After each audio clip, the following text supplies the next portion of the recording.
coming up on 5 Minute News.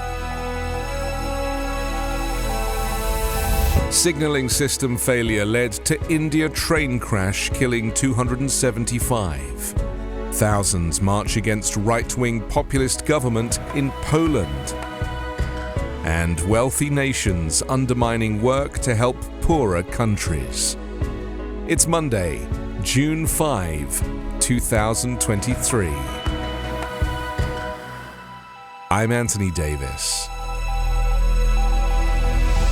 Investigators are probing an electronic track management system that they suspect malfunctioned and caused India's deadliest train crash in more than 2 decades. At least 275 people were killed on Friday when a passenger train hit a stationary freight train, went off the tracks, and hit another passenger train passing in the opposite direction in the eastern state of Odisha. In the first detailed briefing on the crash, Indian Railways officials said that failure of the track management system was the main focus of investigations. The computer-controlled track management system, called the interlocking system, directs a train to an empty track at the point where 2 tracks meet, Sandeep Mathur, Principal Executive Director for Signalling, told reporters. It also coordinates and controls the signal to an oncoming train, indicating whether the train has to move straight or switch to a new track, he said. It is supposed to be tamper-proof and error-proof. It's called a fail-safe system. Even if it fails, the signal will turn red and the train will be stopped, said Jaya Varmasena, a member of the railway board that runs the giant state monopoly. However, as is being suspected, there was some kind of a problem in the system. Explaining the sequence of events that led to the crash at Bahananga Station in Balasore district, Sinha said the Coromandel Express heading to Chennai from Kolkata moved out of the main track and entered a loop track, a side track used to park trains, at a speed of 80 miles an hour and crashed into a freight train carrying iron ore that was parked on the loop track. The crash caused the engine and the first 4 or 5 coaches of the Coromandel Express to jump the tracks, topple, and hit the last 2 coaches of the train heading in the opposite direction. Hundreds of thousands of people have marched through central Warsaw to protect against Poland's right-wing populist government before a delicately poised election due in the autumn.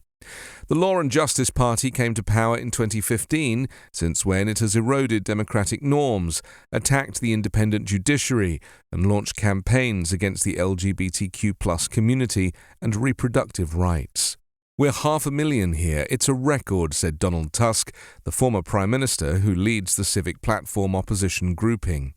He said the march on Sunday had been the biggest political gathering since Poland regained independence after the communist period. There was no official confirmation on the size of the rally, though Warsaw's City Hall also gave a 500,000 estimate, and central streets thronged with crowds and protesters. Tusk, who served 2 terms as Poland's Prime Minister from 2007 till 2014, has returned to national politics after a 5-year stint as President of the European Council. The march was convened to mark the 34th anniversary of an election in 1989 won by a group linked to the Solidarity trade union movement, which proved a vital moment in ending communist rule in Poland. Although convened by Civic Platform, the march brought numerous opposition groupings together, and banners among the crowds called for everything from trans rights to trade union representation. Rich nations are undermining work to protect poor and vulnerable countries from the impacts of the climate crisis by providing loans instead of grants, siphoning off money from other aid projects, or mislabeling cash, according to new research. Only $11.5 billion of climate finance from rich countries in 2020 was devoted to helping poor countries adapt to extreme weather, despite increasing incidences of climate-related disasters, according to a report from Oxfam. Navkoti Dabi, Oxfam's international climate change policy lead, said this was inadequate given the scale of the problem.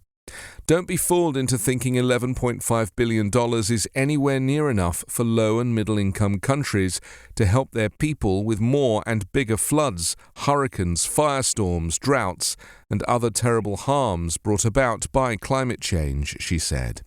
People in the US spend 4 times that each year feeding their cats and dogs.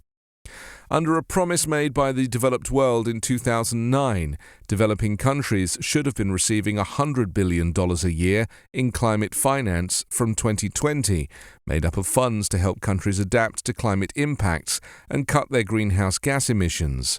But that pledge has so far gone unmet, with only $83 billion provided in 2020. Oxfam also argues that finance should be provided in the form of grants rather than loans, though some donor countries defend the use of loans. If all of these sums are stripped out, then only $21 billion to $24.5 billion of the $88 billion remains as pure climate finance without strings attached, according to Oxfam in its Climate Finance Shadow Report 2023, published today.